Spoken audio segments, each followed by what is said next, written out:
നമസ്കാരം പ്രിയപ്പെട്ടവരെ.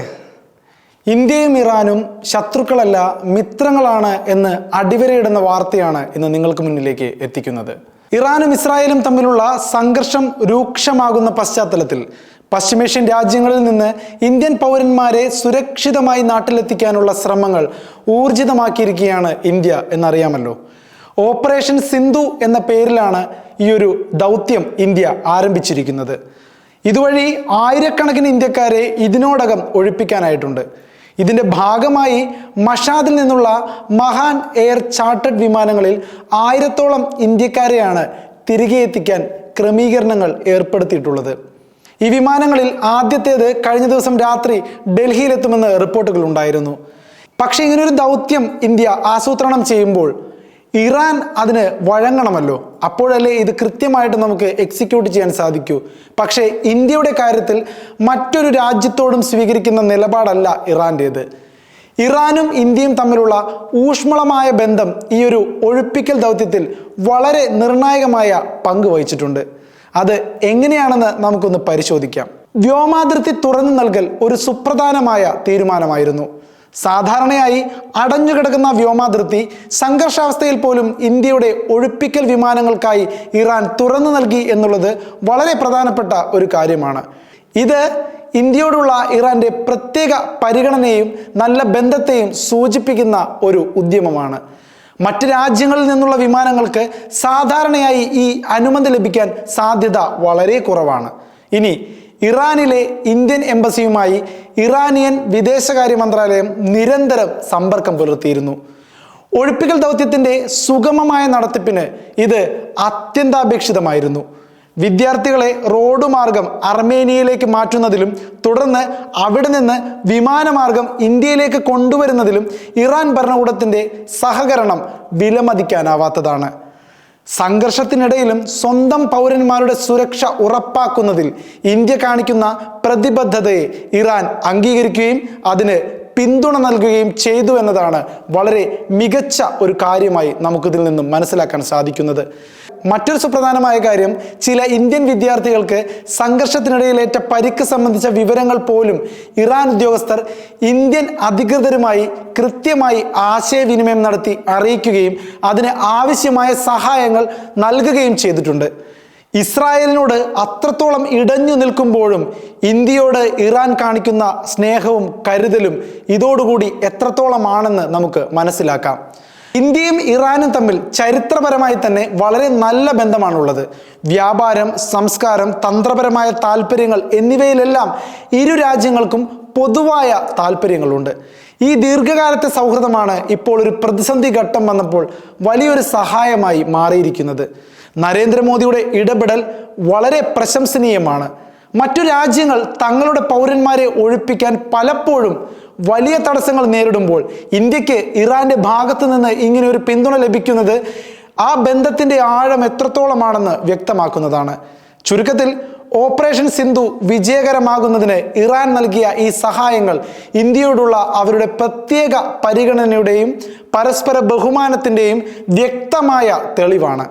സംഘർഷങ്ങൾക്കിടയിലും മനുഷ്യത്വപരമായ ഒരു ദൗത്യത്തിന് ഇറാൻ നൽകിയ പിന്തുണ വളരെ ശ്രദ്ധേയമാണ്.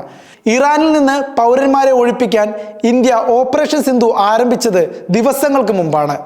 ഇതിൻ്റെ ആദ്യപടിയായി 110 ഇന്ത്യൻ വിദ്യാർത്ഥികളെ വടക്കൻ ഇറാനിൽ നിന്ന് സുരക്ഷിതമായി മാറ്റി അതിർത്തി കടന്ന് അർമേനിയയിലേക്ക് എത്തിച്ചിരുന്നു. ഇറാനിലെയും അർമേനിയയിലെയും ഇന്ത്യൻ മിഷനുകൾ സംയുക്തമായിട്ടാണ് ഈ യാത്രയ്ക്ക് മേൽനോട്ടം വഹിച്ചത്. തുടർന്ന് ജൂൺ 18 ഉച്ചയ്ക്ക് 2:55 അർമേനിയൻ തലസ്ഥാനമായ യെരേവനിൽ നിന്ന് പ്രത്യേക വിമാനത്തിൽ പുറപ്പെട്ട വിദ്യാർത്ഥികൾ വ്യാഴാഴ്ച പുലർച്ചെ ഡൽഹിയിൽ സുരക്ഷിതമായി തന്നെ എത്തിച്ചേർന്നു. ഇറാനിൽ നിന്നുള്ള വിദ്യാർത്ഥികളെ വിജയകരമായി ഒഴിപ്പിച്ചതിന് പിന്നാലെ ഇസ്രായേലിൽ നിന്ന് ഇന്ത്യക്കാരെ ഒഴിപ്പിക്കാനുള്ള നടപടികളും സർക്കാർ വ്യാഴാഴ്ച ആരംഭിച്ചിരിക്കുകയാണ്.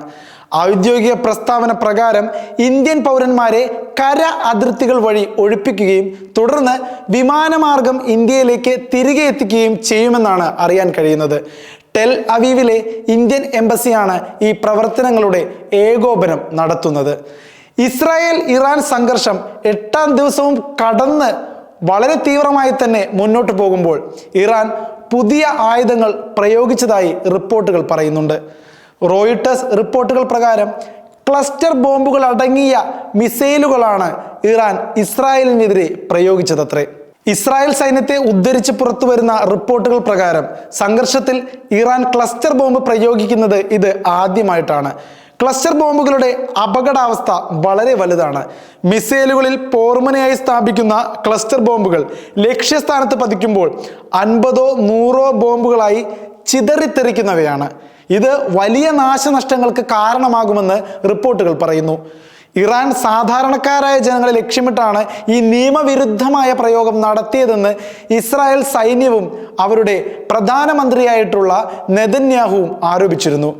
മധ്യ ഇസ്രായേലിലെ അസോറിൽ ക്ലസ്റ്റർ ബോംബുകൾ പതിച്ചതായും 8 കിലോമീറ്ററോളം ചുറ്റളവിൽ ഇത് നാശനഷ്ടങ്ങൾ ഉണ്ടാക്കിയതായും ടൈംസ് ഓഫ് ഇസ്രായേൽ ലേഖകൻ ഇമ്മാനുവൽ ഫാബിയൻ റിപ്പോർട്ട് ചെയ്യുന്നുണ്ട്. എന്നാൽ ആളപായമൊന്നും ഇതുവരെ റിപ്പോർട്ട് ചെയ്തിട്ടില്ല എന്നാണ് അറിയാൻ കഴിയുന്നത്. ക്ലസ്റ്റർ ബോംബുകൾ ഏറെ അപകടകാരിയായതിനാൽ 2008 അന്താരാഷ്ട്ര തലത്തിൽ നിരോധിച്ച ഒരു ആയുധം കൂടിയാണിത്. 111 രാജ്യങ്ങൾ ഇതിന്റെ നിർമ്മാണം, സംഭരണം, കൈമാറ്റം, ഉപയോഗം എന്നിവയ്ക്കെതിരെ ഒപ്പുവെച്ചതാണ്. എന്നാൽ ഇറാനും ഇസ്രായേലും ഈ ഉടമ്പടിയിൽ പങ്കുചേർന്നിരുന്നില്ല. ഇസ്രായേലിലെ സൊറോക്ക ആശുപത്രി ഇറാൻ ബോംബിട്ട് തകർത്തതിന് പിന്നാലെയാണ് ഈ മിസൈൽ പ്രയോഗം വന്നിരിക്കുന്നത്. ഇതിന് കനത്ത വില നൽകേണ്ടി വരുമെന്ന് ഇസ്രായേൽ പ്രധാനമന്ത്രി ബെഞ്ചമിൻ നെതന്യാഹു മുന്നറിയിപ്പ് നൽകിയിട്ടുണ്ട്. അതിനുശേഷം കനത്ത പ്രഹരങ്ങളാണ് ഇസ്രായേൽ ഇറാനുമേൽ അഴിച്ചുവിടുന്നത്. ഇറാനിലെ ആരും സുരക്ഷിതരല്ലെന്നും ഇറാനിലെ ആണവ പദ്ധതികളെ മുച്ചൂട് മുടിപ്പിക്കുമെന്നാണ് നെതന്യാഹു ഭീഷണി മുഴക്കിയിരിക്കുന്നത്. ആശുപത്രി ആക്രമണത്തെ റെഡ് ക്രോസ് അപലപിച്ചിട്ടുണ്ട്. അമേരിക്കയുടെയും റഷ്യയുടെയും നയതന്ത്രപരമായ പ്രതികരണങ്ങളും ഇടപെടലും ഇപ്പോൾ വരുന്ന ഒരു പശ്ചാത്തലമാണുള്ളത്. പക്ഷെ ഒരു പ്രശ്നം എന്താണെന്ന് വെച്ചാൽ, ഈ സംഘർഷത്തിൽ അമേരിക്ക എങ്ങാനും ഇടപെട്ടാൽ കനത്ത തിരിച്ചടി നേരിടേണ്ടി വരുമെന്നാണ് ഇറാൻ വിദേശകാര്യ സഹമന്ത്രി സയ്യിദ് ഖദീബ് സാദെ മുന്നറിയിപ്പ് നൽകിയിരിക്കുന്നത്. അതേസമയം ഇറാനിലെ ഭരണമാറ്റം അസ്വീകാര്യമാണെന്ന് പ്രതികരിച്ചുകൊണ്ടാണ് റഷ്യ മുന്നോട്ട് വന്നിരിക്കുന്നത്. ഇറാൻ പരമോന്നത നേതാവ് ആയത്തുള്ള അലി ഖമേനിയെ വധിക്കാൻ ശ്രമിച്ചാൽ ഇസ്രായേലിന് കനത്ത തിരിച്ചടി ഉണ്ടാകുമെന്നും റഷ്യ മുന്നറിയിപ്പ് നൽകിയിട്ടുണ്ട്. സ്ഥിതിഗതികൾ അങ്ങേയറ്റം പിരിമുറുക്കമുള്ളതാണെന്നും അത് ആ ഒരു മേഖലകൾക്ക് മാത്രമല്ല ആഗോള തലത്തിൽ തന്നെ അപകടകരമാണെന്നും സംഘർഷം ഇനിയും വർദ്ധിപ്പിക്കരുതെന്നും ക്രെംലിൻ വക്താവ് ദിമിത്രി പെസ്കോവ് പറഞ്ഞിരുന്നു. റഷ്യൻ പ്രസിഡന്റ് വ്ളാഡിമിർ പുടിനും ചൈനീസ് പ്രസിഡന്റ് ഷീ ജിൻപിങ്ങും ഫോണിൽ സംസാരിച്ച് സംഘർഷം ലഘൂകരിക്കേണ്ടതിൻ്റെ ആവശ്യകതകളെക്കുറിച്ച് ചർച്ച ചെയ്യുന്നുണ്ട്. UN മാനദണ്ഡങ്ങളും ചട്ടങ്ങളും ലംഘിക്കുന്ന ഇസ്രായേലിന്റെ നടപടികളെ ഈ ഇരു നേതാക്കളും ശക്തമായി അപലപിക്കുകയും ചെയ്തിട്ടുണ്ട്. സംഘർഷം പരിഹരിക്കാനുള്ള സാധ്യത തേടി യൂറോപ്യൻ രാജ്യങ്ങൾ കഴിഞ്ഞ ദിവസം സ്വിറ്റ്സർലൻഡിലെ ജനീവയിൽ അടിയന്തര യോഗം ചേർന്നിരുന്നു. ഇറാൻ വിദേശകാര്യമന്ത്രി അബ്ബാസ് അരാക്ചി യോഗത്തിൽ പങ്കെടുത്തിരുന്നു.